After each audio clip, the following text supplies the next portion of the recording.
in front of my waist like a weird bouquet. "Hello," he said. His eyes narrowed. "May I ask who you are?" "I'm a friend of Ellie's. Who are you?" I fired back. Ellie had never suggested that a man, a sort of good-looking youngish man, would appear in her house. For all I knew, he could be a burglar. "I am Ellie's son, Jay Parker."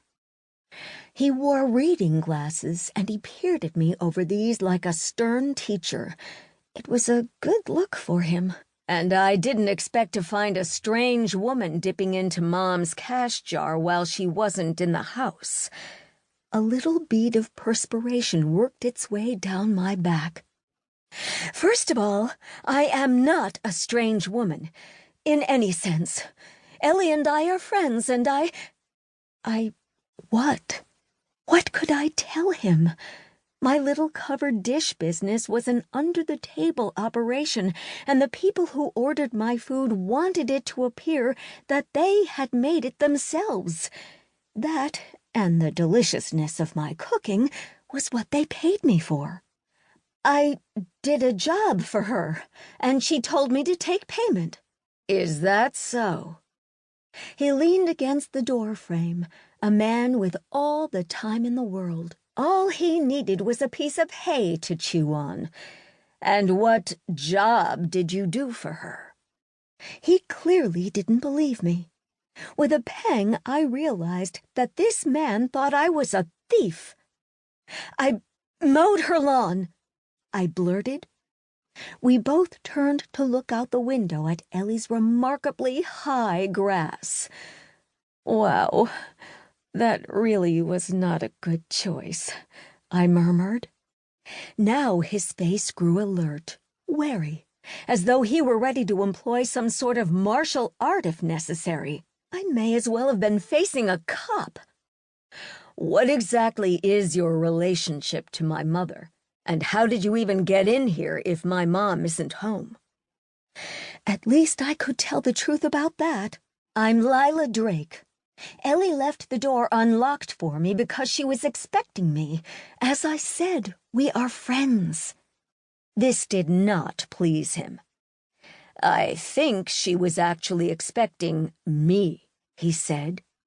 "So you could potentially have just gotten lucky when you tried the doorknob." "Oh my God!" My face felt hot with embarrassment. "I'm not stealing Ellie's money. She and I have an arrangement. I can't actually discuss it with you.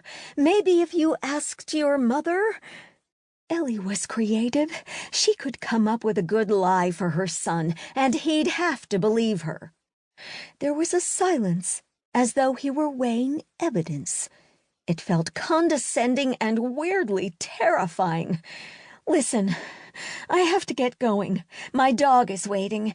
He brightened for the first time. "That's your dog, huh? I figured. He's pretty awesome. What is he, a chocolate lab?" "Yes, he is." I shifted on my feet, not sure how to extricate myself from the situation. My brother said I had a knack for getting into weird predicaments. I sighed, and he said, "So, what do we do now?" He patted his shirt pocket as though looking for a pack of cigarettes, then grimaced and produced a piece of gum. He unwrapped it while still watching me. His glasses had slid down even farther on his nose, and I felt like plucking them off.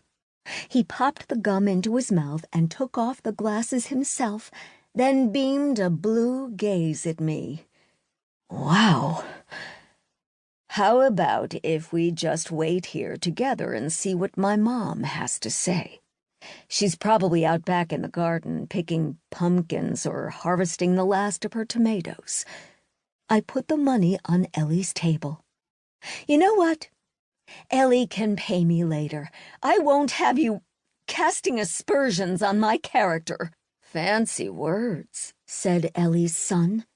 He moved a little closer to me until I could smell spearmint on his breath. "I still think you should hang around."